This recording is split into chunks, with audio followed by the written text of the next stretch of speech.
Hi, welcome to Achievers Hunt. ನಾನು ನಿಮ್ಮ ಅಭಿನಂದನ್. ಇಂದಿನಿಂದ ನಿಮಗಾಗಿ ಎಡಿಟೋರಿಯಲ್ ಅನಾಲಿಸಿಸ್ ನಾನು ಮಾಡಿಕೊಡ್ತಿದ್ದೀನಿ. ಏನಕ್ಕಾಗಿ ಎಡಿಟೋರಿಯಲ್ ನೀವು ಕಲಿಬೇಕು ಅಥವಾ ಓದಬೇಕು ಎಡಿಟೋರಿಯಲ್ಸ್ನ? ಹಿಂದೂ ಎಡಿಟೋರಿಯಲ್ ನಾನು ಈ ದಿನ ತೊಗೊತಾ ಇರುವಂಥದ್ದು. ಹಿಂದೂ ಪತ್ರಿಕೆಯ ಎಡಿಟೋರಿಯಲ್ ಪ್ರತಿಯೊಬ್ಬರಿಗೂ ಎಷ್ಟು ಇಂಪಾರ್ಟೆಂಟ್ ಅನ್ನುವಂಥದ್ದನ್ನು ನೀವು ಕಲಿತ್ರೆ ಏನು ಯೂಸ್ ಆಗುತ್ತೆ, ಅದನ್ನು ಓದೋದ್ರಿಂದ ನಿಮಗೆ ಏನೆಲ್ಲ ಬೆನಿಫಿಟ್ಸ್ ಇದೆ ಅನ್ನೋದನ್ನು ಫಸ್ಟ್ ಎಕ್ಸ್ಪ್ಲೈನ್ ಮಾಡಿ ಆನಂತರ ನಾನು ಎಡಿಟೋರಿಯಲ್ಗೆ ಹೋಗ್ತೀನಿ. ನೀವು ಯಾವುದೇ ಸ್ಪರ್ಧಾ ಪರೀಕ್ಷೆಗೆ ಪ್ರಿಪೇರ್ ಆಗ್ತಾ ಇದ್ದರೆ ಈ ಎಡಿಟೋರಿಯಲ್ಗಳು ನಿಮಗೆ ಮಸ್ಟ್ ಆ್ಯಂಡ್ ಶುಡ್ ನೀವು ಕಲೀಲೇಬೇಕು.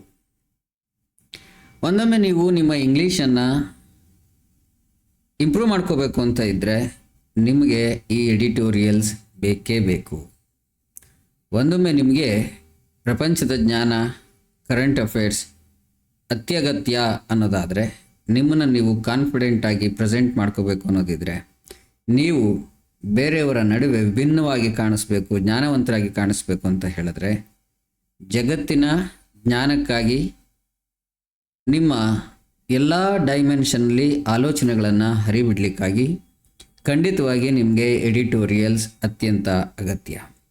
ಈ ಎಡಿಟೋರಿಯಲ್ಸ್ಗಳಿಂದ ನೀವು ವಸ್ತು ವಿಷಯಗಳನ್ನು, ಅವುಗಳ ವಿವಿಧ ಆ್ಯಂಗಲ್ಗಳನ್ನು, ಡಿಫ್ರೆಂಟ್ ಆ್ಯಂಗಲ್ಸಲ್ಲಿ ಹೇಗೆ ಥಿಂಕ್ ಮಾಡ್ಬೋದು, ಅದರದ್ದು ಡೈಮೆನ್ಷನ್ ಏನಿರುತ್ತೆ ಅದನ್ನು ತಿಳ್ಕೊಳ್ಳೋದಷ್ಟೇ ಅಲ್ಲದೆ, ರಿಲೇಟೆಡ್ ಕರೆಂಟ್ ಅಫೇರ್ಸ್ನ ತಿಳ್ಕೊಳ್ಳೋದಷ್ಟೇ ಅಲ್ಲದೆ, ಇಲ್ಲಿ ಯೂಸ್ ಮಾಡಿರ್ತಕ್ಕಂಥ ವೊಕ್ಯಾಬ್ಯುಲರಿಗಳಿರ್ಬೋದು, ಇಡಿಯಮ್ಸ್ ಆ್ಯಂಡ್ ಫ್ರೇಸ್ ಇರ್ಬೋದು, ಇದು ನಿಮ್ಮ ಇಂಗ್ಲೀಷನ್ನು ಇಂಪ್ರೂವ್ ಮಾಡಲಿಕ್ಕೆ ತುಂಬ ಸಹಾಯ ಆಗುತ್ತೆ. ಅಷ್ಟೇ ಅಲ್ಲ, ಪ್ರತಿಯೊಂದು ಸ್ಪರ್ಧಾ ಪರೀಕ್ಷೆಗಳಲ್ಲಿ ಇಂಗ್ಲೀಷ್ ಸಿಲೆಬಸ್ ಏನಿದೆ ನಿಮಗೆ, ಆ ಇಂಗ್ಲೀಷ್ ಸಿಲೆಬಸ್ ಇರ್ತಕ್ಕಂಥ ಸ್ಪರ್ಧಾ ಪರೀಕ್ಷೆಗಳಲ್ಲಿ, ಪರ್ಟಿಕ್ಯುಲರ್ ಆಗಿ ಬ್ಯಾಂಕಿಂಗ್ ಮತ್ತು SSC ಈ ಥರದ ಎಕ್ಸಾಮ್ಸ್ಗಳಲ್ಲಿ ನಿಮಗೆ ಇದು ಅತ್ಯಂತ ಅಗತ್ಯ. ಹಾಗಾಗಿ ಇಂದಿನಿಂದ ಪ್ರತಿದಿನ ನಿಮ್ಮ 15 ನಿಮಿಷಗಳನ್ನು ನನಗಾಗಿ ಅಲ್ಲ, ನಿಮಗಾಗಿ, ನಿಮ್ಮ ಇಂಗ್ಲೀಷ್ ಇಂಪ್ರೂವ್ಮೆಂಟ್ಗಾಗಿ, ನಿಮ್ಮ ಸ್ಪರ್ಧಾ ಪರೀಕ್ಷೆಗೆ ಎಫೆಕ್ಟಿವ್ ಲರ್ನಿಂಗಾಗಿ ನೀವು ಇದನ್ನು ಕಲೀಲೇಬೇಕು. ವಿಡಿಯೋನೇ ನೋಡ್ಬೇಕಂತೇನಿಲ್ಲ, ನಮ್ಮ ಪಾಡ್ಕಾಸ್ಟ್ ಕೂಡ ಇದು ಸೇಮ್ ಇರುತ್ತೆ, ನೀವು ಕೇಳಿಸ್ಕೋಬೋದು ನಿಮ್ಗೆ ಟೈಮ್ ಇಲ್ಲ ಅಂತ ಹೇಳಿದ್ರೆ.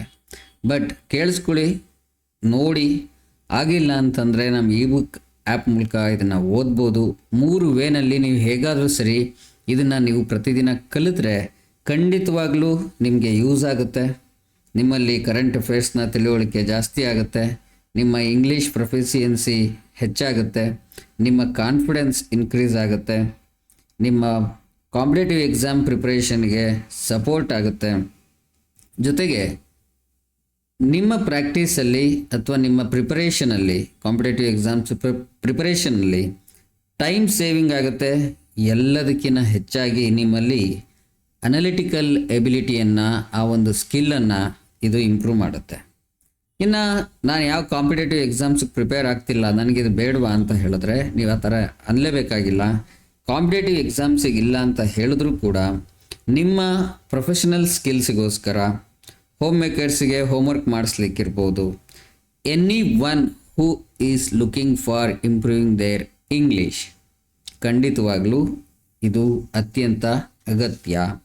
ಸೊ ಹಾಗಾಗಿ ಇದನ್ನು ನಿಮ್ಮ ಮುಂದೆ ನಾನು ಇಂದಿನಿಂದ ಪ್ರಸ್ತುತಪಡಿಸ್ತಿದ್ದೇನೆ, ಅಪ್ಪಿಸ್ಕೊಳ್ಳಿ. ಈ ದಿನದ ದ ಹಿಂದೂ ಪತ್ರಿಕೆಯಲ್ಲಿ ಒಂದು ಆರ್ಟಿಕಲನ್ನು, ಎಡಿಟೋರಿಯಲನ್ನು ನಾನು ಸೆಲೆಕ್ಟ್ ಮಾಡ್ಕೊಂಡಿದ್ದೀನಿ. ಅದರ ಹೆಸರು sound and fury on the parliamentary debate on the constitution ಅಂತಕ್ಕಂಥ ಒಂದು ಎಡಿಟೋರಿಯಲನ್ನು ನಾನು ಸೆಲೆಕ್ಟ್ ಮಾಡ್ಕೊಂಡಿದ್ದೀನಿ. ಆ ಎಡಿಟೋರಿಯಲ್ನ PDF-ನೇ ನಾನು ಇಲ್ಲಿ ಕೊಡ್ತಿದ್ದೀನಿ. ನೀವು ಅದನ್ನು ನಮ್ಮ ಇಬುಕ್ ಆ್ಯಪಲ್ಲಿ ಕೂಡ ನಿಮಗೆ ಆ ಎಡಿಟೋರಿಯಲ್ ಅಗತ್ಯ ಇತ್ತು ಅಂತ ಹೇಳಿದ್ರೆ ಆಕ್ಸೆಸ್ ಮಾಡ್ಬೋದು. ಈ ಸಂಪಾದಕೀಯ ಭಾರತ ಸಂವಿಧಾನಕ್ಕೆ 75 ವರ್ಷಗಳ ಆಗಿರ್ತಕ್ಕಂಥ ಕಾಲಘಟ್ಟದಲ್ಲಿ ಸಂಸತ್ತಿನಲ್ಲಿ ನಡೆದಂತಹ ಚರ್ಚೆಯ ಬಗೆಗೆ ಈ ಸಂಪಾದಕೀಯವನ್ನು ಬರೆಯಲಾಗಿದೆ. ಹೇಗೆ ಸಂವಿಧಾನದ ಮೇಲಿನ ಚರ್ಚೆ ಕೇವಲ ಗದ್ದಲ ಮತ್ತು ಗಲಭೆಯಲ್ಲಿ ವ್ಯರ್ಥ ಆಯಿತು ಅನ್ನೋ ಒಂದನ್ನು ಈ ಸಂಪಾದಕೀಯದಲ್ಲಿ ಹೇಳಲಾಗಿದೆ. ನನಗೆ ಪರ್ಸನಲ್ ಆಗಿ ಈ ಸಂಪಾದಕೀಯದಲ್ಲಿ ನೀವು ಕಲಿಯಬೇಕಾದಂತಹ ವಿಷಯಗಳು ಅಥವಾ ಹೊಸ ಆಲೋಚನೆಗಳು ಏನು ಸಿಗಲಿಲ್ಲ. ಆದರೆ ವಸ್ತು ವಿಷಯ ನಿಮಗೆ ಬೇಕಾಗುತ್ತೆ. ಇದು ನಿಮ್ಮ ಪ್ರಬಂಧಗಳಿಗಿರ್ಬೋದು, ನಿಮ್ಮ UPSC ಮೇನ್ಸ್ ಆನ್ಸರ್ ಕ್ವಶನ್ಸ್ಗಳಲ್ಲಿ ಖಂಡಿತವಾಗ್ಲೂ ಈ ಥರದನ್ನು ಕೇಳಬಹುದು ಅನ್ನೋ ಕಾರಣಕ್ಕೆ ಈ ವಸ್ತು ವಿಷಯ ನಿಮ್ಮ ಆಹ್ವಾನಿಗೆ ಬರಲಿ ಅಥವಾ ನಿಮ್ಮ ನೋಟಿಸಿಗೆ ಬರಲಿ, ಅದರ ಮೇಲೆ ನೀವು ನಿಮ್ಮ ಆಲೋಚನೆಗಳನ್ನು ಅಥವಾ ನಿಮ್ಮ ಪ್ರಿಪ್ರೇಷನನ್ನು ಮಾಡಲಿ ಅನ್ನೋ ಕಾರಣಕ್ಕೆ ನಾನು ಇದನ್ನು ತೊಗೊಂಡಿದ್ದೀನಿ. ಈ ಸಂಪಾದಕೀಯದಲ್ಲಿ ಆಡಳಿತ ಪಕ್ಷ ಮತ್ತು ವಿರೋಧ ಪಕ್ಷಗಳ ನಡುವೆ ನಡೆದಂಥ ಕಚ್ಚಾಟನ ಮಾತ್ರ ಒಂದು ನ್ಯೂಸ್ ಥರ ಮಾಡಿದರೆ ಹೊರತು ಸಂಪಾದಕೀಯದಲ್ಲಿ ಏನನ್ನು ಮಾಡ್ಬೋದಿತ್ತು ಅಂತ ಹೇಳೋದಾದರೆ, ಪಾರ್ಲಿಮೆಂಟಲ್ಲಿ ಯಾವುದರ ಬಗೆಗೆ ಚರ್ಚೆ ಆಗಲಿಲ್ವೋ ಆ ವಿಷಯಗಳನ್ನು ಈ ಸಂಪಾದಕೀಯದಲ್ಲಿ ಎಡಿಟೋರಿಯಲಲ್ಲಿ ಖಂಡಿತವಾಗ್ಲೂ ಹೈಲೈಟ್ ಮಾಡ್ಬೋದಿತ್ತು. ಸಂಸತ್ತಿನಲ್ಲಿ ಸಿಗದಂಥ ವಸ್ತುಗಳು, ಅಟ್ಲೀಸ್ಟ್ ವಿಷಯ ಸಂಗತಿಗಳು, ಅಟ್ಲೀಸ್ಟ್ ಆ ಆಲೋಚನೆಗಳು ಈ ಸಂಪಾದಕೀಯದಲ್ಲಾದರೂ ಸಿಕ್ಕಿದರೆ ನಿಮ್ಮಂಥವರಿಗೆ ಖಂಡಿತವಾಗ್ಲೂ ಒಂದಷ್ಟು ಬೆಳಕು ಸಿಗ್ತಾಯಿತ್ತು, ಜನರಿಗೆ ಜ್ಞಾನ ಸಿಗ್ತಾಯಿತ್ತು. ಹೌದಲ್ಲ, ನಮ್ಮ ನಾಯಕರು ಇದನ್ನೆಲ್ಲ ಆಲೋಚನೆ ಮಾಡ್ಬೋದಿತ್ತಲ್ಲ, ಇದನ್ನು ಮಾತಾಡ್ಬೋದಿತ್ತಲ್ಲ ಅನ್ನೋ ಆ ಥರದ ಒಂದು ಬೆಳಕನ್ನು ಈ ಒಂದು ಎಡಿಟೋರಿಯಲ್ ನಮ್ಗೆ ಕೊಡ್ಬೋದಿತ್ತು. ಆದರೆ ಹಾಗಾಗಿಲ್ಲ, ವಿಷಾದನೀಯ ಅದು. ಅದರ ಬದಲಿಗೆ ನಡೆದಂಥ ಚರ್ಚೆಗಳು, ಅವ್ರು ಗಲಾಟೆ ಮಾಡಿಕೊಂಡ್ರು, ಟೀಸ್ ಮಾಡಿಕೊಂಡ್ರು, ಅದು ಹಾಗೆ ಮಾಡಬಾರ್ದಿತ್ತು, ಇದು ಹಾಳಾಯಿತು, ಆ ಥರ ಬರೆದಿದ್ದಾರೆ ಹೊರತು ಹೇಗೆ ಮಾಡಬಹುದಿತ್ತು ಅನ್ನೋದನ್ನು ಅವರು ಬರೀಲೇ ಇಲ್ಲ ಇದರಲ್ಲಿ.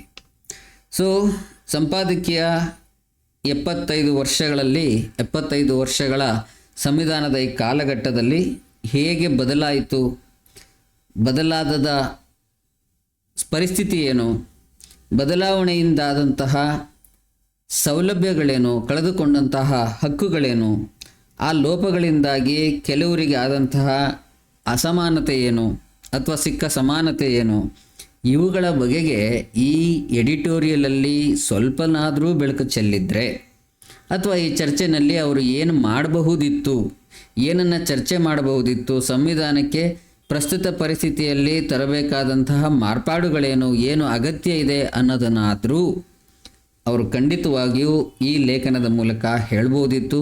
ಲೇಖಕರು ಹೇಳಿಲ್ಲ. ಸೊ ಈ ಸಂವಿಧಾನದಲ್ಲಿ ಅನಲೈಸ್ ಮಾಡುವಂಥದ್ದು ಈ ಆರ್ಟಿಕಲ್ನಲ್ಲಿ ಅಥವಾ ಎಡಿಟೋರಿಯಲ್ನಲ್ಲಿ ಅನಲೈಸ್ ಮಾಡುವಂಥದ್ದು ಅಥವಾ ಇವ್ರು ಕೊಟ್ಟಿರ್ತಕ್ಕಂಥ ಡೈಮೆನ್ಷನ್ ನಮ್ಮ ಆಲೋಚನೆಗಳಿಗೆ ಶಾರ್ಪ್ನೆಸ್ ತುಂಬುವಂಥದ್ದು ಖಂಡಿತವಾಗ್ಲೂ ಏನೂ ಇಲ್ಲ.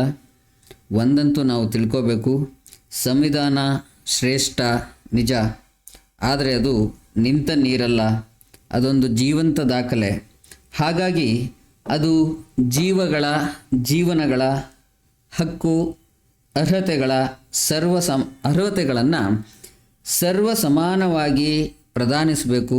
ಆ ನಿಟ್ಟಿನಲ್ಲಿ ಈ 75 ವರ್ಷದ ಕಾಲಘಟ್ಟದಲ್ಲಿ ಏನನ್ನು ಚರ್ಚಿಸಬೇಕಾಗಿತ್ತು, ಏನನ್ನು ಮಾಡಬೇಕಾಗಿತ್ತು, ಯಾವುದನ್ನು ಪ್ಲ್ಯಾನಿಂಗ್ ಮಾಡಬೇಕಾಗಿತ್ತು, ಈ ಆಲೋಚನೆಗಳನ್ನು ನಮಗೆ ಈ ಒಂದು ಎಡಿಟೋರಿಯಲ್ ಕೊಡಬಹುದಿತ್ತು, ಕೊಟ್ಟಿಲ್ಲ. ಹಾಗಾಗಿ ನಾನು ಈ ಎಡಿಟೋರಿಯಲಲ್ಲಿ ಬಳಸಲಾದಂತಹ ಒಂದು 28 ಶಬ್ದಗಳನ್ನು ಪಟ್ಟಿ ಮಾಡಿದ್ದೀನಿ.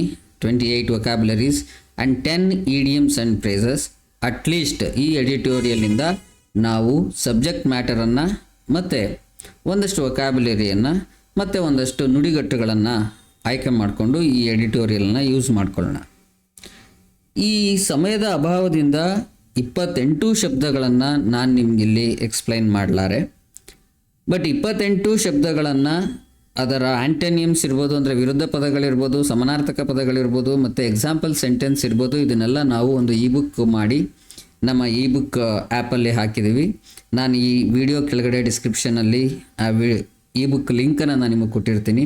ನೀವು ಯೂಸ್ ಮಾಡ್ಕೋಬೋದು, ಫ್ರೀಯಾಗಿರುತ್ತೆ, ಅದಕ್ಕೆ ಯಾವುದೇ ನೀವು ಹಣ ಕಟ್ಟಬೇಕಾಗಿಲ್ಲ.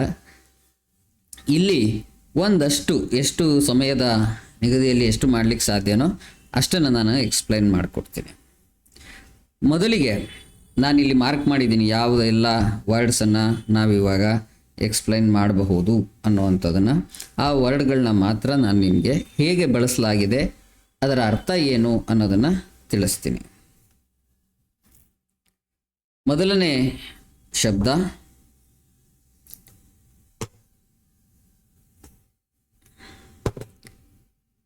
ಡಯಾಟ್ರೈಬ್ ಅಂತಕ್ಕಂಥದ್ದು. ಡಯಾಟ್ರೈಬ್ ಅಂತ ಹೇಳಿದ್ರೆ a forceful and bitter verbal attack. ವಾಚಾಮಗೋಚರ ಬೈದಾಡ್ಕೊಂಡ್ರು ಅಂತ ಹೇಳ್ತೀವಲ್ಲ, ವಾಚಾಮಗೋಚರವಾಗಿ ಹೀಯಾಳಿಸ್ಕೊಂಡ್ರು ಅಂತ ಹೇಳ್ತೀವಲ್ಲ, ಅದಕ್ಕೆ ಇಂಗ್ಲೀಷಲ್ಲಿ diatribe, a forceful and bitter verbal attack ಅಂತಕ್ಕಂಥದ್ದು, ವಾಗ್ದಾಳಿ, ನಿಷ್ಕೃಷ್ಟವಾದ ವಾಗ್ದಾಳಿ ಅನ್ನೋ ಪದವನ್ನು ನಾವು ಹೇಳ್ಬೋದು ಕನ್ನಡದಲ್ಲಿ. ಇದಕ್ಕೆ ಸಮಾನಾರ್ಥ ಪದಗಳೇನು ಇಂಗ್ಲೀಷಲ್ಲಿ ಅಂತ ಹೇಳಿದ್ರೆ ಟಿರೈಡ್, ರ್ಯಾಂಟ್, ಕ್ರಿಟಿಸಿಸಮ್. ಇನ್ನು ವಿರುದ್ಧ ಪದಗಳೇನು ಹೇಳ್ಬೋದು, ಬೈಯೋದಕ್ಕೆ ಏನು ಹೇಳ್ತೀವಿ ನಿಮ್ಗೆ ಗೊತ್ತದೆ, ಪ್ರೈಸ್, ಕಾಂಪ್ಲಿಮೆಂಟ್, ಇದನ್ನು ಹೇಳ್ಬೋದು. ಪ್ರತಿಯೊಂದು ಪದಕ್ಕೂ ಇದಕ್ಕೂ ಹೆಚ್ಚಿನ ಸಮಾನಾರ್ಥಕ ಪದಗಳನ್ನು ಮತ್ತು ವಿರುದ್ಧ ಪದಗಳನ್ನು ನಾವು ನಿಮ್ಗೆ ನೋಟ್ಸಲ್ಲಿ ಕೊಟ್ಟಿದ್ದೀವಿ. ನಾನು ಸಮಯದ ಅಭಾವದಿಂದ ಕೆಲವೊಂದನ್ನು ಮಾತ್ರ ಇಲ್ಲಿ ನಿಮಗೆ ಕೊಡ್ತಾ ಇದ್ದೀನಿ, ನೀವು ಅದನ್ನು ಯೂಸ್ ಮಾಡ್ಕೋಬೋದು. ಹಾಗಾದರೆ ಈ ಡಯಾಟ್ರೈಬ್ ಅನ್ನೋದ್ರ ಬಗ್ಗೆ ಒಂದು ಸೆಂಟೆನ್ಸ್ ಫಾರ್ಮೇಷನ್ ಮಾಡೋದ್ರ ಮೂಲಕ, ಆ ಪದದ ಬಳಕೆಯನ್ನು ಮಾಡೋದ್ರ ಮೂಲಕ ನಿಮಗೆ ಮತ್ತಷ್ಟು ಚೆನ್ನಾಗಿ ಆ ಪದ ಅರ್ಥ ಆಗಲಿ ಅಂತ ನಾನು ಟ್ರೈ ಮಾಡಿದ್ದೀನಿ. The debate turned into diatribe as both sides accused each other by undermining the constitution. ಸಂವಿಧಾನವನ್ನು ಕಡೆಗಣಿಸಿ ಒಬ್ಬರನ್ನ ಒಬ್ಬರು ದೋಷಾರೋಪಣೆ ಮಾಡ್ಕೊಳ್ಳೋದು ಅಥವಾ ಬೈಯೋದ್ರ ಮೂಲಕನೇ ಕಳೆದು ಬಿಟ್ಟರು ಡಿಬೇಟನ್ನು ಅಂತ ಹೇಳುವಾಗ ಇದನ್ನು ಯೂಸ್ ಮಾಡಲಾಗಿದೆ. ಮುಂದಿನ ಪದ ಪೋಲರೈಸ್ಡ್. ಪೋಲರೈಸ್ ಅನ್ನೋದು ಮೀನಿಂಗ್ ಏನಂತ ಹೇಳಿದ್ರೆ, ಪೋಲರೈಸೇಷನ್ ಅಂತ ಹೇಳಿದ್ರೆ the division of people into opposing groups. ಜನರನ್ನು ಪರಸ್ಪರ ವಿರುದ್ಧ ದಿಕ್ಕಿಗೆ ಡಿವೈಡ್ ಮಾಡೋವಂಥದ್ದನ್ನು ಪೋಲರೈಸ್ಡ್ ಅಂತ ಹೇಳುವಂಥದ್ದು. ಸಮಾನಾರ್ಥಕ ಪದಗಳೇನಿದಕ್ಕೆ ಸಿಮಿಲರ್ ಸಿನಾನಿಯಮ್ಸ್ ಏನು ಬರುತ್ತೆ ಅಂತ ಹೇಳಿದ್ರೆ ಡಿವಿಷನ್, ಸೆಗ್ರಿಗೇಷನ್, ಸೆಪರೇಷನ್. ವಿರುದ್ಧ ಪದ ಏನಾಗುತ್ತೆ, ಯುನಿಟಿ, ಹಾರ್ಮೋನಿ. ಇನ್ನೂ 10 ಹಲವು ಆಂಟೋನಿಯಮ್ಸನ್ನು ನಾನು ಕೊಟ್ಟಿದ್ದೀನಿ. ಸಮಯದ ಅಭಾವದಿಂದ ನಾನು ಕಟ್ ಮಾಡ್ತಾ ಹೋಗ್ತೀನಿ. ಇದನ್ನು ಎಕ್ಸಾಂಪಲ್ಸ್ ನಾವು ಹೇಗೆ ಮಾಡ್ಬೋದು, ಎಕ್ಸಾಂಪಲ್ ಸೆಂಟೆನ್ಸ್ ಇದಕ್ಕೆ ಈ ನ್ಯೂಸಿಗೆ ಈ ಎಡಿಟೋರಿಯಲ್ ರಿಲೇಟೆಡ್ ಆಗೇ ಮಾಡಿರೋವಂಥದ್ದು. The debate exposed the growing polarisation in the country's political landscape. ಈ ಡಿಬೇಟ್ ಅಂಥದ್ದು ಸಂವಿಧಾನದ ಕಾಲಘಟ್ಟದಲ್ಲಿ ಸಂವಿಧಾನದ ಪ್ರಸ್ತುತತೆ ಮತ್ತು ಅಪ್ರಸ್ತುತ ಹಕ್ಕುಗಳು ಅಥವಾ ಸೌಲಭ್ಯಗಳನ್ನು ಚರ್ಚೆ ಮಾಡೋ ಬದಲು ಪರಸ್ಪರ ದಾಳಿ ಮಾಡೋದಕ್ಕೆ, ಪೊಲಿಟಿಕಲ್ ಪ್ರೊಪಗಂಡ ಮಾಡಲಿಕ್ಕೆ ಇದು ಸಾಧ್ಯತೆಯನ್ನು ಆಯಿತು ಅಂತ ಹೇಳುವಾಗ ಈ ಶಬ್ದವನ್ನು ಬಳಸಲಾಗಿದೆ. ಮುಂದಿನ ಶಬ್ದ ಫೇಕೇಡ್. ಫೇಕೇಡ್ ಅಂತಕ್ಕಂಥದ್ದು ಮೀನಿಂಗ್ ಏನಂತ ಹೇಳಿದ್ರೆ an outward appearance that hides a less pleasant reality. ಇದು ಚೆನ್ನಾಗಿದೆ. ಫೇಕೇಡ್ ಅಂತಕ್ಕಂಥದ್ದು ನಮ್ಮ ಹುಳುಕನ್ನು ಮುಚ್ಚಿಟ್ಕೊಳ್ಳಿಕ್ಕೆ ಹೊರಗಡೆ ನಾವು ಹೇಗೆ ಕಾಣಿಸ್ಕೊತೀವಿ ಅದನ್ನು ಫೇಕೇಡ್ ಅಂತ ಹೇಳ್ಬೋದು. ರಿಯಾಲಿಟಿ ಅನ್ನೋದು ಪ್ಲೆಸೆಂಟ್ ಆಗಿರಲ್ಲ ಅಥವಾ ಅಷ್ಟೊಂದೇನು ಚೆನ್ನಾಗಿರಲ್ಲ. ಅದನ್ನು ಮುಚ್ಚಿಟ್ಕೊಳ್ಳಿಕ್ಕೆ ಔಟ್ಸೈಡ್ ತೋರಿಸುವಂಥ ಒಂದು ರೂಪವನ್ನು ಅಥವಾ ಸ್ವರೂಪವನ್ನು, ಗೆಸ್ಚರನ್ನು ನಾವು ಫೇಕೇಡ್ ಅಂತ ಹೇಳ್ತೀವಿ. ಸಿನಾನಿಯಮ್ಸ್ ಅಥವಾ ಸಮಾನಾರ್ಥಕ ಪದ ಇದಕ್ಕೆ ಮಾಸ್ಕ್ ಅಂತ ಹೇಳ್ಬೋದು, ಡಿಸ್ಗೈಸ್ ಅಂತ ಹೇಳ್ಬೋದು, ವಿನೀರ್ ಅಂತ ಹೇಳ್ಬೋದು, ಪ್ರಿಟೆನ್ಸ್ ಅಂತ ಹೇಳ್ಬೋದು. ಇನ್ನು ಇದಕ್ಕೆ ಆಪೋಸಿಟ್ ವರ್ಡ್ಸ್ ಅಥವಾ ಆಂಟೋನಿಯಮ್ಸ್ ಅಂತ ಹೇಳಿದ್ರೆ ವಿರುದ್ಧಾರ್ಥಕ ಪದ ಏನು ಹೇಳ್ಬೋದು, reality, authenticity and truth. So ಮುಂದಿನ ಪದ ಇಲ್ಲಿ ಇಡಿಯಮ್ಸ್ನ ನಾನು ಬಿಟ್ಟು ನೆಕ್ಸ್ಟ್ ಜಸ್ಟ್ ವೊಕ್ಯಾಬ್ಯುಲರಿಗೆ ಅಷ್ಟೇ ಹೋಗ್ತಿದ್ದೀನಿ. ಇಡಿಯಮ್ಸ್ ಆ ನಂತರ ಎಕ್ಸ್ಪ್ಲೈನ್ ಮಾಡ್ತೀನಿ. ನೋ ಹೋಲ್ಡ್ಸ್ ಬ್ಯಾರೆಡ್ ಅದು ಇಡಿಯಮ್ ಆ್ಯಕ್ಚುಲಿ. ಒಮಿಷನ್. ಒಮಿಷನ್ ಅಂದರೆ ಏನು, something that is left out ಅಥವಾ ಎಕ್ಸ್ಕ್ಲೂಡೆಡ್. ಯಾವುದನ್ನು ಸೇರಿಸಿಕೊಳ್ಳಲಾಗಿಲ್ವೋ ಅದನ್ನು ಒಮಿಷನ್ ಅಂತ ಹೇಳ್ತೀವಿ. ಎಕ್ಸ್ಕ್ಲೂಡ್ ಅಂದರೆ ಆಗದೇ ಇರುವಂಥದ್ದು ಅಥವಾ ಬಿಟ್ಬಿಟ್ಟಿರುವಂಥದ್ದು. ಎಕ್ಸ್ಕ್ಲೂಷನ್, ಓವರ್ಸೈಟ್, ನೆಗ್ಲೆಕ್ಟ್ ಇದೆಲ್ಲ ಇದಕ್ಕೆ ಸಮಾನಾರ್ಥಕ ಪದಗಳಾಗುತ್ತೆ. ಇನ್ನು ಇನ್ಕ್ಲೂಷನ್, ಅಡಿಷನ್, ಅಟೆನ್ಷನ್ ಇದು ವಿರುದ್ಧ ಪದ ಆಗುತ್ತೆ. ಒಂದು ಸೆಂಟೆನ್ಸ್ ಫಾರ್ಮೇಷನ್ ಮಾಡಬೇಕು ಇದಕ್ಕೆ ಅಂತ ಹೇಳಿದ್ರೆ his omission of key facts during the speech raised several eyebrows in parliament.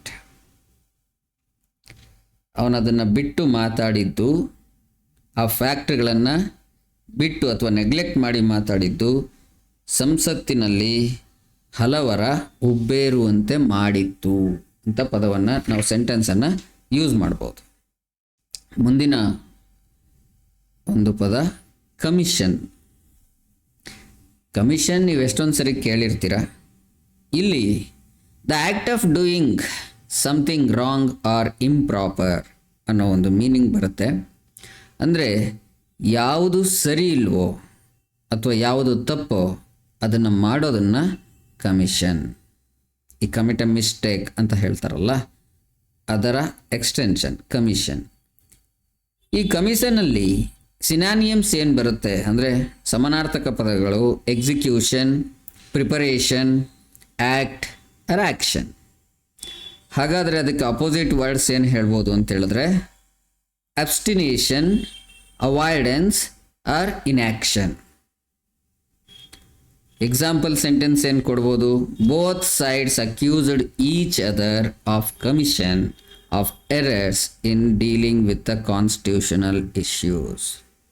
ಸಂವಿಧಾನಕ್ಕೆ ಸಂಬಂಧಪಟ್ಟಂತೆ ಏನು ಇಶ್ಯೂಗಳಿದೆಯೋ ಅದನ್ನು ಪಾಲಿಸುವಲ್ಲಿ ಅಥವಾ ಸಾಲ್ವ್ ಮಾಡುವಲ್ಲಿ ಇಬ್ಬರು ಎಡವಿದರೆ ಅನ್ನೋದನ್ನು ಒಪ್ಕೊಂಡು ಅಥವಾ ಒಪ್ಕೊಳ್ಳದೆ ಚರ್ಚೆ ಮಾಡ್ಕೊಂಡು ಕೂತಿದ್ರು ಅನ್ನೋದನ್ನು ಹೇಳುವಾಗ ಇದನ್ನು ಹೇಳಲಾಗುತ್ತೆ. ಮುಂದಿನ ಒಂದು ಪದ ಎಕ್ಸಾಗರೇಟ್. ಏನಿದು ಎಕ್ಸಾಗರೇಟ್ ಅಂತ ಹೇಳಿದ್ರೆ to represent something as greater or more significant than it is. ಏನಿದೆಯೋ ಅದಕ್ಕಿಂತ ಹೆಚ್ಚು ಅದನ್ನು ಹೆಚ್ಚಾಗಿ ಹೇಳೋವಂಥದ್ದನ್ನು ಎಕ್ಸಾಗರೇಟ್ ಅಂತ ಹೇಳುವಂಥದ್ದು. ಸಮಾನಾರ್ಥಕ ಪದಗಳೇನಿದಕ್ಕೆ? Overstate, amplify, inflate. ವಿರುದ್ಧ ಪದಗಳು minimise, downplay, understate. So exaggerate ಅನ್ನುವಂಥದ್ದು ಏನು ಅಂತ ಆ್ಯಂಟಿನಿಮ್ಸ್ ಕೇಳಿದ ತಕ್ಷಣ ನಿಮಗೆ ಗೊತ್ತಾಗ್ಬಿಟ್ಟಿರುತ್ತೆ. ಇವಾಗ ಏನು ಎಕ್ಸಾಂಪಲ್ ಸೆಂಟೆನ್ಸ್ ಇದರಲ್ಲಿ ನಾವು ಇದಕ್ಕೆ ರಿಲೇಟೆಡ್ ಆಗಿ ಮಾಡ್ಬೋದು ಅಂತ ಹೇಳಿದ್ರೆ both leaders exaggerated their claims to blame each other for constitutional issue. ಪ್ರತಿಪಕ್ಷದ ಮತ್ತು ಆಡಳಿತ ಪಕ್ಷದ ಮತ್ತು ವಿರೋಧ ಪಕ್ಷದ ನಾಯಕರಿಬ್ಬರು ಒಬ್ಬರನ್ನೊಬ್ಬರು ನಿಮ್ಮದು ತಪ್ಪು ನಮ್ಮದು ಸರಿ ಅನ್ನೋವಂಥದ್ದನ್ನು ಹೆಚ್ಚು ಹೀಯಾಳಿಸ್ಕೊಂಡ್ರೆ ಹೊರತು ಕಾನ್ಸ್ಟಿಟ್ಯೂಷನಲ್ ಇಶ್ಯೂಸ್ ಬಗ್ಗೆ ಚರ್ಚೆ ಮಾಡಲಿಲ್ಲ ಅಂತ ಹೇಳುವಾಗ ಈ ಪದವನ್ನು ಬಳಸಲಾಗಿದೆ. ಮುಂದಿನ ಪದ ಪ್ರೊಪಗಂಡಾ. ಪ್ರೊಪಗಂಡಾ ಅಂತ ಹೇಳಿದ್ರೆ biased, misleading information used to promote a cause. ತಮಗೆ ಬೇಕಾಗಿದ್ದನ್ನು ಸರಿ ಅಂತ ಸಾಧಿಸ್ಕೊಳ್ಳಿಕ್ಕೆ ತಪ್ಪು ಇನ್ಫಾರ್ಮೇಷನ್ ಕೊಟ್ಟು ತಪ್ಪು ದಾರಿಗೆ ಅಥವಾ ಮಿಸ್ಲೀಡಿಂಗ್ ಮಾಡುವಂಥದ್ದು, ಜನರ ಗಮನವನ್ನು ಬೇರೆ ಕಡೆಗೆ ಎಳೆಯುವಂಥದ್ದು, ಮ್ಯಾನಿಪುಲೇಟ್ ಮಾಡುವಂಥದ್ದು, ಇಂಥದಕ್ಕೆ ಪ್ರೊಪಗಂಡಾ ಅಂತ ಹೇಳಲಾಗುತ್ತೆ. ಇದಕ್ಕೆ ಸಿನಾನಿಯಮ್ಸ್ ಅಥವಾ ಸಮಾನಾರ್ಥಕ ಪದ ಏನು ಅಂತ ಹೇಳಿದ್ರೆ ಮಿಸ್ಇನ್ಫಾರ್ಮೇಷನ್, ಪಬ್ಲಿಸಿಟಿ, ಸ್ಪಿನ್ ಅಥವಾ ಪ್ರಮೋಷನ್ ಅಂತ ಹೇಳ್ಬೋದು. ಅವರನ್ನು ಪ್ರಮೋಟ್ ಮಾಡ್ಕೊಳ್ಳಿಕ್ಕೆ ಹೇಳ್ತಿದ್ದಾರೆ, ಆ ಉದ್ದೇಶದಿಂದ ಆ ಮಾತುಗಳನ್ನ ಆಡಲಾಗಿದೆ ಅನ್ನೋ ಅರ್ಥ ಬರುತ್ತೆ. ಇದಕ್ಕೆ ವಿರುದ್ಧ ಪದಗಳು truth, accuracy, honesty. Example sentence the parties statements seemed more like propaganda than genuine efforts to resolve differences. ಎಲ್ಲಿ ಡಿಫ್ರೆನ್ಸಸ್ ಅಥವಾ ಕಾನ್ಫ್ಲಿಕ್ಟ್ಸ್ ಏನಿತ್ತೋ ಅದನ್ನು ರಿಸಾಲ್ವ್ ಮಾಡ್ಕೊಳ್ಳೋ ಬದಲು ಅವರ ಅಜೆಂಡಾಗಳನ್ನು ಪಾಪ್ಯುಲರೈಸ್ ಮಾಡ್ಕೊಳ್ಳೋದಷ್ಟೇ ಇತ್ತು ಇಲ್ಲಿ ಅವರ ಪ್ರೊಪಗಂಡಾ ಅನ್ನೋದನ್ನು ಹೇಳುವಾಗ ಈ ವರ್ಡನ್ನು ಯೂಸ್ ಮಾಡಲಾಗಿದೆ. ಮುಂದಿನ ವರ್ಡ್ ಫ್ರೇಮ್ ವರ್ಕ್. ಲಿವಿಂಗ್ ಡಾಕ್ಯುಮೆಂಟನ್ನು ನಾನು ನಂತರ ಹೇಳ್ತೀನಿ. ಫ್ರೇಮ್ ವರ್ಕ್ ಅಂದರೆ a basic structure underlying a system or concept. ಈಗ ಏನೋ ಒಂದು ವಿಷಯದ ಮೇಲೆ ಈಗ ನಾವು ಚರ್ಚೆ ಮಾಡ್ತಿರ್ಬೇಕಾದ್ರೆ ಆ ವಿಷಯದ ಚೌಕಟ್ಟನ್ನು ನಾವು ಫ್ರೇಮ್ ವರ್ಕ್ ಅಂತ ಹೇಳ್ಬೋದು. ಇದಕ್ಕೆ ಸಮಾನಾರ್ಥಕ ಪದಗಳು ಸ್ಟ್ರಕ್ಚರ್, ಫೌಂಡೇಶನ್, ಸಿಸ್ಟಮ್. ವಿರುದ್ಧ ಪದಗಳನ್ನ ಅಥವಾ ಆಂಟೋನಿಯಮ್ಸ್ ಏನು ಹೇಳ್ಬೋದು ಅಂತ ಹೇಳಿದ್ರೆ chaos, disorganisation. Example sentence: the constitution provides the framework for just and equitable society. ಸಂವಿಧಾನದ ಮೂಲ ಫ್ರೇಮ್ವರ್ಕ್ ಏನು ಅಂದರೆ, ಮೂಲ ರಚನೆ ಯಾವುದರ ಮೇಲೆ ನಿಂತಿದೆ ಅಂತ ಹೇಳಿದ್ರೆ ಈಕ್ವಿಟಬಲ್ ಸೊಸೈಟಿ ಅನ್ನೋದನ್ನು ಹೇಳುವಾಗ ಈ ವರ್ಡನ್ನು ಯೂಸ್ ಮಾಡಲಾಗಿದೆ. ಮುಂದಿನ ಶಬ್ದ ಡೈನಾಮಿಸಮ್. ಏನು ಡೈನಾಮಿಸಮ್? ಡೈನಾಮಿಕ್ ಹೀರೋ ಕೇಳಿರ್ತೀರ, ಡೈನಾಮಿಕ್ಸ್ ಕೇಳಿರ್ತೀರ, ಸೇಮ್ ಅದೇ ಅರ್ಥ ಬರುವಂಥದ್ದು. ಡೈನಾಮಿಸಮ್ ಅಂತ ಹೇಳಿದ್ರೆ the quality of being active, energetic and adaptable. ಯಾವುದಕ್ಕೆ ಯಾವಾಗಲೂ ಆ್ಯಕ್ಟಿವ್ ಆಗಿರುವಂಥದ್ದು, ಎನರ್ಜೆಟಿಕ್ ಆಗಿರುವಂಥದ್ದು, ಮತ್ತು ಬಂದದನ್ನು ಅಳವಡಿಸ್ಕೊಳ್ಳುವಂಥದ್ದು ಅಥವಾ ಫೇಸ್ ಮಾಡುವಂಥ ಕೆಪಾಸಿಟಿ ಇರುತ್ತೋ ಅಂಥದಕ್ಕೆಲ್ಲ ಡೈನಾಮಿಸಮ್ ಅಂತ ಹೇಳಲಾಗುತ್ತೆ. ಇದಕ್ಕೆ ಸಮಾನಾರ್ಥಕ ಪದಗಳು ಅಥವಾ ಸಿನಾನಿಯಮ್ಸ್ ಅಂತ ಏನು ಹೇಳ್ತೀವಿ ಅದು ಎನರ್ಜಿ, ವೈಟಾಲಿಟಿ, ಅಡ್ಯಾಪ್ಟಬಿಲಿಟಿ ಅಂತ ಹೇಳ್ಬೋದು. ವಿರುದ್ಧ ಪದ ಅಥವಾ ಆಂಟೋನಿಯಮ್ಸ್ ಸ್ಟ್ಯಾಗ್ನೇಷನ್, ಇನರ್ಷಿಯಾ, ಪ್ಯಾಸಿವಿಟಿ. ಸ್ಟ್ಯಾಗ್ನೇಷನ್ ಅಂತ ಹೇಳಿದ್ರೆ ಅಡ್ಯಾಪ್ಟೇ ಆಗಲ್ಲ, ಸುಮ್ಮನೆ ಲೆದರ್ಜೆಟಿಕ್ ಆಗಿರುವಂಥದ್ದು, ನಿಂತ ನೀರು ಅಂತ ಹೇಳ್ತೀವಲ್ಲ ಹಾಗೆ. ಇನರ್ಷಿಯಾ ಅಂದರೆ exactly law of inertia, outside force apply ಆಗದೇ ಯಾವುದೂ ಕೂಡ ಚೇಂಜ್ ಆಗಲಿಕ್ಕೆ ರೆಸಿಸ್ಟ್ ಮಾಡುವಂಥದ್ದನ್ನು ನಾವು ಹೇಳ್ಬೋದು. ಅದರಲ್ಲಿ ಡೈನಾಮಿಸಮ್ ಇರಲ್ಲ, it is always in a static state ಅಂತ ಅರ್ಥ ಆಗುತ್ತೆ. Example sentence: constitutional discussions must account for the dynamism of societal changes. ಈ ಕಾನ್ಸ್ಟಿಟ್ಯೂಷನಲ್ ಡಿಸ್ಕಷನ್ಸ್ ಏನಿರಬೇಕಿತ್ತು, ಸೊಸೈಟಿ ಹೇಗೆ ಚೇಂಜ್ ಆಗ್ತಾ ಇದೆಯೋ ಆ ಡೈನಾಮಿಸಮ್ಗೆ ತಕ್ಕ ಹಾಗೆ ಕಾನ್ಸ್ಟಿಟ್ಯೂಷನ್ ಹೇಗೆ ಅಡ್ಯಾಪ್ಟ್ ಆಗೋ ರೀತಿಯಲ್ಲಿ ಚೇಂಜ್ ಆಗಬೇಕು ಅನ್ನೋದ್ರ ಬಗ್ಗೆ ಇರಬೇಕಿತ್ತು ಅಂತ ಹೇಳುವಾಗ ಈ ಪದವನ್ನು ಬಳಸಲಾಗಿದೆ. ನೆಕ್ಸ್ಟು ಲಿಟಿಗೇಟಿಂಗ್.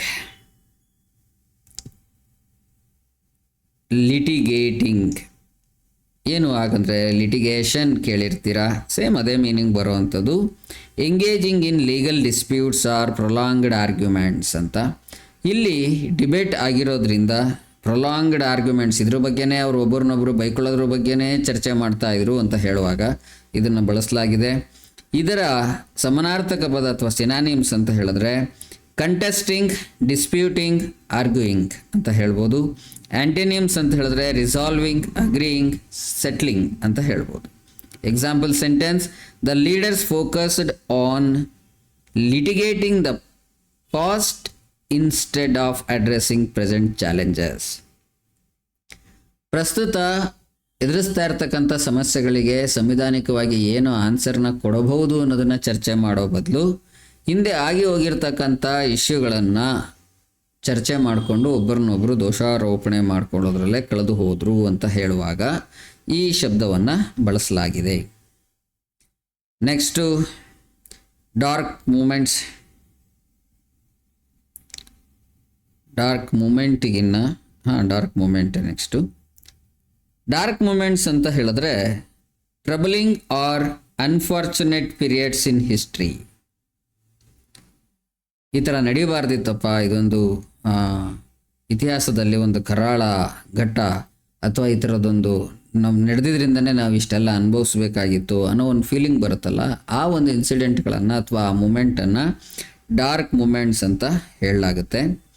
ಸಿನಾನಿಯಮ್ಸ್ ಅಥವಾ ಸಮಾನಾರ್ಥಕ ಪದ ಏನಂತ ಹೇಳಿದ್ರೆ ಡಿಫಿಕಲ್ಟ್ ಟೈಮ್ಸ್, ಕ್ರೈಸಿಸ್ ಅಥವಾ ಅಡ್ವರ್ಸಿಟೀಸ್ ಅಂತ ಹೇಳ್ಬೋದು. Antonyms bright moments, successes, achievements ಹೇಳ್ಬೋದು. ಇನ್ನು ಇದನ್ನು example sentence: the dark moments of the emergency are often cited as a challenge to constitutional principles. ಸಂವಿಧಾನದ ಪ್ರಿನ್ಸಿಪಲ್ಗಳೇನಿದೆ ಅದಕ್ಕೆ ಯಾವಾಗಲೂ ಈ ಎಮರ್ಜೆನ್ಸಿ ಪೀರಿಯಡ್ ಏನಿದೆ ಆ ಎಮರ್ಜೆನ್ಸಿ ಪೀರಿಯಡನ್ನು ತಗೊಂಡು ಇದು ಭಾರತ ಸಂವಿಧಾನದ ಆಶಯಗಳಿಗೆ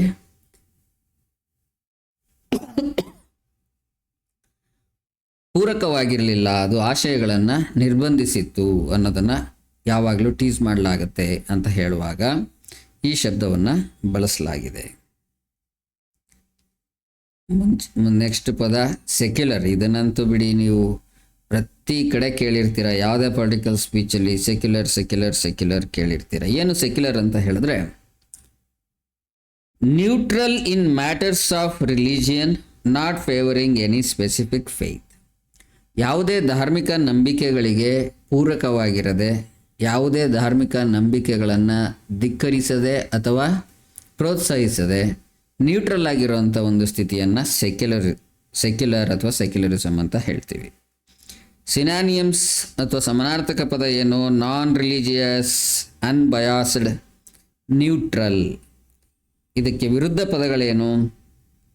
ರಿಲಿಜಿಯಸ್, ಥಿಯೋಕ್ರಾಟಿಕ್, ಸೆಕ್ರೇಟ್ರಿಯನ್ ಅಂತ ಹೇಳ್ಬೋದು. Example sentence: India's constitution is design to uphold a secular and pluralistic society.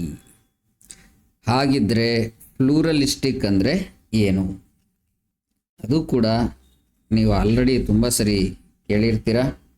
Supporting diversity and coexistence of different groups ಅನ್ನು ಫ್ಲೂರಲಿಸಮ್ ಅಥವಾ ಫ್ಲೂರಲಿಸ್ಟ್ ಸೊಸೈಟಿ ಅಂತ ಹೇಳ್ತಾರೆ.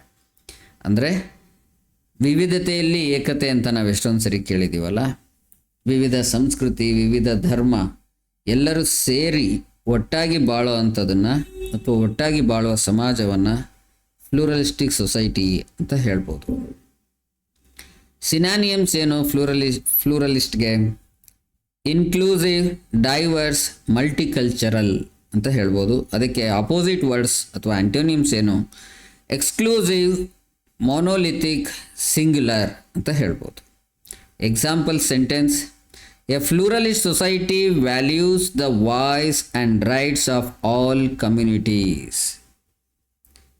ಒಂದು ಫ್ಲೂರಲಿಸ್ಟಿಕ್ ಸೊಸೈಟಿ ಏನಿರುತ್ತೆ, ಇದು ಪ್ರತಿಯೊಬ್ಬ ವ್ಯಕ್ತಿ, ಆ ವ್ಯಕ್ತಿ ಯಾವುದೇ ಧರ್ಮದವನಾಗಿರಲಿ, ಯಾವುದೇ ಕಮ್ಯುನಿಟಿಯವನಾಗಿರಲಿ, ಆ ವ್ಯಕ್ತಿ ಹಕ್ಕಿಗಾಗಿ ಕೂಗುವ ವಾಯ್ಸನ್ನು ಖಂಡಿತವಾಗಿಯೂ ವ್ಯಾಲ್ಯೂ ಮಾಡಬೇಕು ಅಂತಕ್ಕಂಥದ್ದು. ಮುಂದಿನ ಶಬ್ದ ಇಂಟ್ರಾಸ್ಪೆಕ್ಷನ್. ಏನು ಮೀನಿಂಗ್ ಇಂಟ್ರಾಸ್ಪೆಕ್ಷನ್ ಅಂತ ಹೇಳಿದ್ರೆ, the process of examining one's own thoughts and action. ನಮ್ಮನ್ನು ನಾವು ಆತ್ಮಾವಲೋಕನ ಅಂತ ಹೇಳ್ತೀವಲ್ಲ ಕನ್ನಡದಲ್ಲಿ, ಅದಕ್ಕೆ ಪರ್ಫೆಕ್ಟ್ ವರ್ಡ್ ಅಂತ ಹೇಳಿದ್ರೆ ಇಂಟ್ರಾಸ್ಪೆಕ್ಷನ್. ನಮ್ಮನ್ನು ನಾವು ಮಾಡಿದ್ದು ಸರಿನಾ, ನಾವು ಮಾಡ್ತಾ ಇರೋದು ಸರಿನಾ ಕೇಳ್ಕೊಳ್ಳೋದನ್ನು ಇಂಟ್ರಾಸ್ಪೆಕ್ಷನ್ ಅಂತ ಹೇಳ್ತೀವಿ. ಇದಕ್ಕೆ self analysis, reflection, self examination ಅನ್ನೋ ಶಬ್ದಗಳು ಸಿನಾನಿಮ್ಸ್ ಅಥವಾ ಸಮಾನಾರ್ಥಕ ಪದಗಳಾಗ್ತವೆ. ಇನ್ನು ವಿರುದ್ಧ ಪದ ಅಂತ ಹೇಳಿದ್ರೆ ಇಗ್ನೋರೆನ್ಸ್, ಕೇರ್ಲೆಸ್ನೆಸ್, ನೆಗ್ಲೆಕ್ಟ್, ಇದು ಆಂಟೋನಿಮ್ಸ್ ಆಗುತ್ತೆ. ಇದಕ್ಕೆ ಒಂದು ಎಕ್ಸಾಂಪಲ್ ಸೆಂಟೆನ್ಸ್ ಕೊಡಬೇಕಂತ ಹೇಳಿದ್ರೆ, the debate lacked the much needed introspection about the failure of both sides. ಎರಡೂ ಪಕ್ಷಗಳು ಎಲ್ಲಿ ಸೋತಿವೆ ಅನ್ನೋವಂಥ ಆತ್ಮಾವಲೋಕನ ಮಾಡ್ಕೊಳ್ಳೋದು ಬಿಟ್ಟು ಹೀಯಾಳಿಕೆಯಲ್ಲಿ ತೊಡಗಿದ್ವು ಅಂತ ಹೇಳುವಾಗ ಇದನ್ನು ಹೇಳಲಾಗಿದೆ. ಮುಂದಿನ ಪದ ಯೂನಿಫೈಯರ್. ಯೂನಿಫೈಯರ್ ಬಹುಶಃ ನಿಮ್ಮಲ್ಲಿ ಬಹುತೇಕರಿಗೆ ಹೊಸ ಪದ ಆಗಿರುತ್ತೆ, ಬಟ್ ಮೀನಿಂಗ್ ಯೂನಿ ಅಂದ ತಕ್ಷಣವೇ ಗೊತ್ತಾಗ್ಬಿಡುತ್ತೆ. Something that brings people together. ಯೂನಿಫೈಯರ್ ಅಂತ ಹೇಳಿದ್ರೆ ಜನರನ್ನು ಒಟ್ಟಾಗಿ ಸೇರಿಸುವಂತಹ ಒಂದು ಥಿಂಗ್ಗೆ ಸಮಥಿಂಗ್ ಯೂನಿಫೈಯರ್ ಅಂತ ಹೇಳ್ಬೋದು. ಇದಕ್ಕೆ ಸಮಾನಾರ್ಥಕ ಪದಗಳು ಇಂಟಿಗ್ರೇಟರ್, ಕನ್ಸಾಲಿಡೇಟರ್, ಹಾರ್ಮನೈಸರ್. ವಿರುದ್ಧ ಪದಗಳು divider, receptor, separator. Example sentence ಇದಕ್ಕೆ: the constitution remains a unifier despite the differences among the political factions.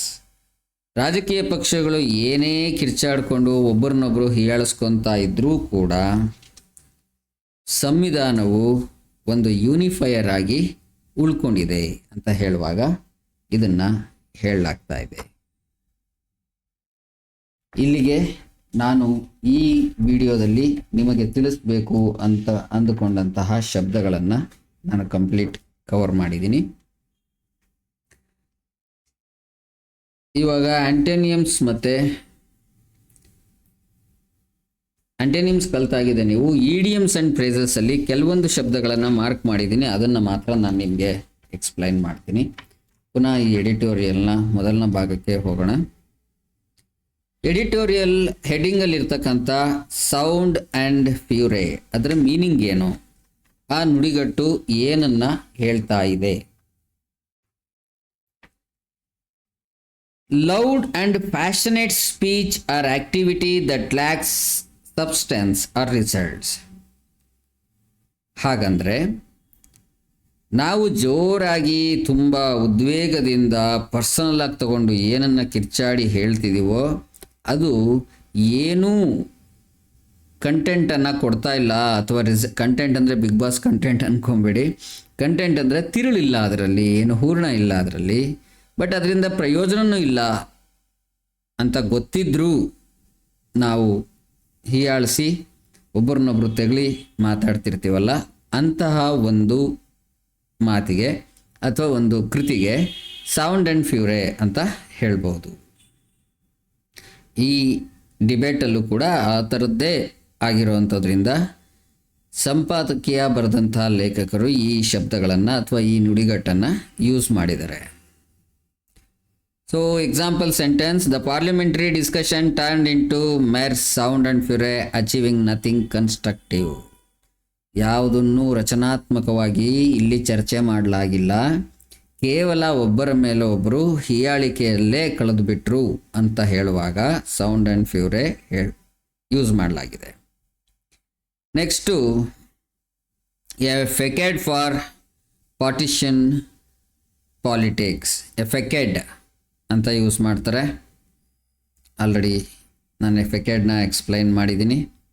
So pot calling the kettle black. Pot calling the kettle black ಅಂದರೆ pot ಕೂಡ ಕಪ್ಪಿಗೆ ಇತ್ತು, kettle ಅದು ಕೂಡ ಕಪ್ಪಿಗೆ ಇತ್ತು, ಆದರೆ ಅದು ಇದಕ್ಕೆ ನೀನು ಕಪ್ಪಿಗಿದೆಯಾ ಅಂತ ಹೇಳ್ತಾ ಇತ್ತು ಅಂತ ಹೇಳುವಾಗ, ಅಂದರೆ ಇಬ್ಬರು ಒಂದೇ ಥರ ಇದ್ದರು, ಆದರೆ ಒಬ್ಬರ ಮೇಲೊಬ್ಬರು ದೋಷಾರೋಪಣೆ ಮಾಡಿದರು. ಇಬ್ಬರು ಒಂದೇ ತಪ್ಪುಗಳನ್ನ ಮಾಡಿದರು, ಆದರೆ ಒಬ್ಬರ ಮೇಲೊಬ್ಬರು ದೋಷಗಳನ್ನು ಆರೋಪ ಮಾಡ್ತಾಯಿದ್ರು ಅಂತ ಹೇಳುವಾಗ pot calling the kettle black ಅಂತಕ್ಕಂಥ ಒಂದು ಮೀನಿಂಗನ್ನು ನುಡಿಗಟ್ಟನ್ನು ಯೂಸ್ ಮಾಡಲಾಗಿದೆ.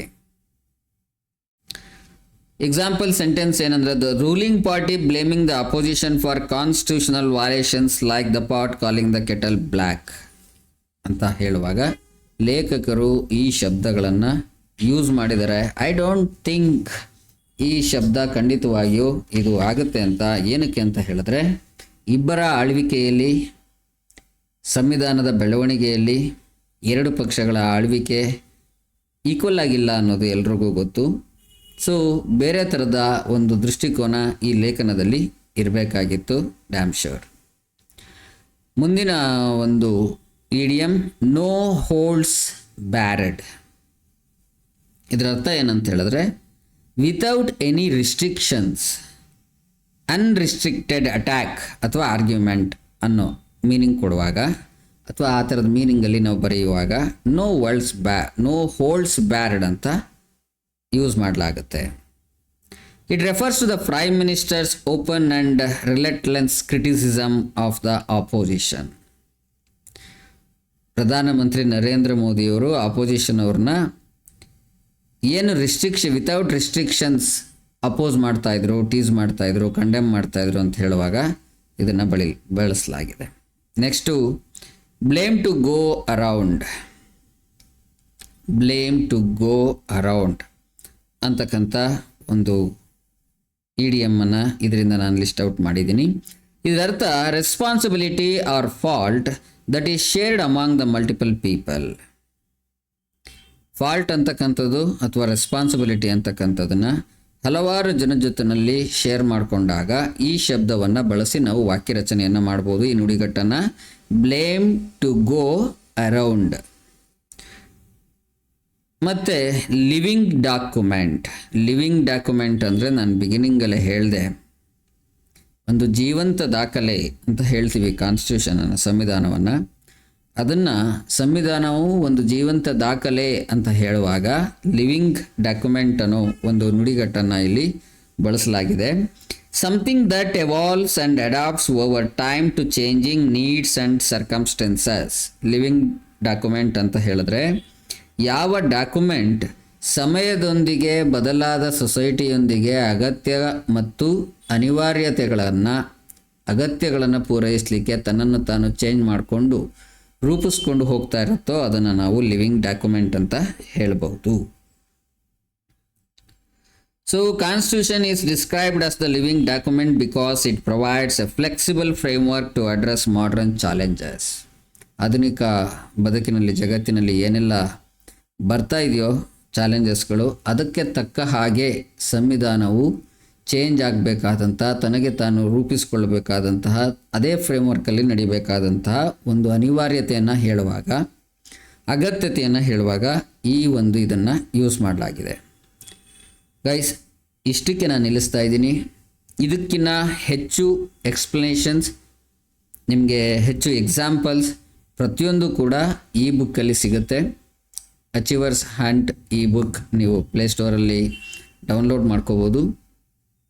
ಮತ್ತು ಇದಕ್ಕಿಂತ ಹೆಚ್ಚಿನ ಕ್ಲಾಸಸ್ ಮತ್ತು ನಿಮ್ಮ ಕಾಂಪಿಟೇಟಿವ್ ಎಕ್ಸಾಮ್ಸ್ಗೆ ಫೌಂಡೇಶನ್ ಕೋರ್ಸ್ಗಳು ನಮ್ಮ achievers.com ವೆಬ್ಸೈಟಲ್ಲಿ ಸಿಗುತ್ತೆ. ಜೊತೆಗೆ 0 to ಹೀರೋ ಇಂಗ್ಲೀಷ್ ಗ್ರಾಮರ್ ಕೋರ್ಸನ್ನು ಇವಾಗಷ್ಟೇ ನಾವು ಪ್ರಾರಂಭ ಮಾಡಿದ್ದೀವಿ. ನಿಮಗೆ ಏನು ಬರಲಿಲ್ಲ ಅಂದರೂ ಪರವಾಗಿಲ್ಲ, ABCD ಬಂದರೆ ಸಾಕಷ್ಟೇ. ಅಲ್ಲಿಂದ ನೀವು ಖಂಡಿತವಾಗಿಯೂ ಈ ಗ್ರಾಮರನ್ನು ಕಲಿತಾ ಇಂಗ್ಲೀಷನ್ನು ಇಂಪ್ರೂವ್ ಮಾಡ್ಕೋಬೋದು. ಆ ಥರದೊಂದು ಕೋರ್ಸನ್ನು ನಾವು ಪ್ರಾರಂಭ ಮಾಡಿದ್ದೀವಿ, ಅದಕ್ಕೂ ಕೂಡ ನೀವು ಜಾಯ್ನ್ ಆಗ್ಬೋದು. ಈ ಎಲ್ಲ ಕೋರ್ಸ್ಗಳನ್ನು ಮತ್ತು ಇವತ್ತು ನೀವೇನು ಕಲ್ತಿದ್ದೀರಾ ಅಥವಾ ಇದನ್ನು ಈ ಬುಕ್ಕಲ್ಲಿ ಓದಿದ ನಂತರ ನಿಮ್ಗೆ ಎಷ್ಟು ಬರುತ್ತೆ ಬರಲ್ಲ ಅನ್ನೋದನ್ನು ಟೆಸ್ಟ್ ಮಾಡ್ಕೊಳ್ಳಿಕ್ಕೆ ಕೂಡ ನಮ್ಮ ಅಚೀವರ್ಸ್ ಹಂಟ್ ಕ್ವಿಝಲ್ಲಿ ಕೂಡ ನೀವು ಕ್ವಿಝ್ ಕಾಂಪಿಟೇಷನ್ ಇರುತ್ತೆ ಅಥವಾ ಪ್ರಾಕ್ಟೀಸ್ ಮಾಡಲು ಹೋಗ್ಬೋದು. ಅದ್ಭುತವಾದ ವೆಬ್ಸೈಟ್ ಮತ್ತು ಅದ್ಭುತವಾದಂಥ ಆ್ಯಪ್ಗಳು ನಿಮಗಾಗಿ ಒಂದು ಗೇಮ್ ಮೋಡಲ್ಲಿ ಇರ್ತಕ್ಕಂಥ ಆ್ಯಪ್ ನಿಮ್ಗೆ ಸಿಗುತ್ತೆ. ನೀವು ಟ್ರೈ ಮಾಡ್ಬೋದು. ನೀವು ಯಾವುದೇ ಹಣವನ್ನು ಈ ಕ್ವಿಝ್ ಆ್ಯಪಲ್ಲಿ ಮತ್ತು ಈ ಬುಕ್ ಆ್ಯಪಲ್ಲಿ ಕೊಡಬೇಕಾಗಿಲ್ಲ. ಕೋರ್ಸ್ಗಳಲ್ಲಿ ಮಾತ್ರ ನಿಮಗೆ ತುಂಬ ಕಡಿಮೆ ಹಣ ತೊಗೊಂಡು ವರ್ಷದ ಫೀನಲ್ಲಿ, ಆ್ಯನ್ಯುವಲ್ ಫೀನಲ್ಲಿ ನಿಮಗೆ ಕೋರ್ಸ್ಗಳು ಸಿಗುತ್ತೆ. ನೀವು ಟ್ರೈ ಮಾಡ್ಬೋದು. Thank you. ಮತ್ತೆ ಪುನಃ ನಾಳಿನ ಎಡಿಟೋರಿಯಲ್ ಜೊತೆಗೆ ನಿಮಗೆ ಸಿಗ್ತೀನಿ. ನಾಳಿನ ಎಡಿಟೋರಿಯಲ್ ಅನಾಲಿಸಿಸಲ್ಲಿ ಕೇವಲ ಹಿಂದೂ ಪತ್ರಿಕೆಯ ಎಡಿಟೋರಿಯಲ್ಸ್ನ ಓದಬೇಕಾ, ಬೇರೆ ಬೇರೆ ಪತ್ರಿಕೆಯ ಎಡಿಟೋರಿಯಲ್ಸನ್ನು ಓದೋದ್ರಿಂದ ನಮಗಾಗೋ ಅನುಕೂಲಗಳೇನು, ಯಾವ ಪತ್ರಿಕೆ ಎಡಿಟೋರಿಯಲ್ಸ್ ನಮಗೆ ಯಾವ ವಿಷಯದ ಬಗ್ಗೆ ಹೆಚ್ಚಿನ ಇನ್ಪುಟ್ಸನ್ನು ಕೊಡ್ತವೆ, ಅದರಿಂದ ಆಗೋ ಪ್ರಯೋಜನಗಳೇನು, ನಾವು ಯಾವ ಎಕ್ಸಾಮಿಗೆ ಪ್ರಿಪೇರ್ ಆಗ್ತಿದ್ರೆ ಹೆಚ್ಚು ಯಾವ ಪರೀಕ್ಷೆಗಳಿಗೆ ಅನುಕೂಲ ಆಗುವಂಥ ನ್ಯೂಸ್ ಪೇಪರ್ಸ್ ಯಾವುದು, ಪ್ರತಿಯೊಂದನ್ನು ನಾನು ನಿಮಗೆ ನಾಳೆ ಎಕ್ಸ್ಪ್ಲೈನ್ ಮಾಡ್ತೀನಿ. ಟಿಲ್ ದೆನ್ ಟೇಕ್ ಕೇರ್, ಬಾಯ್.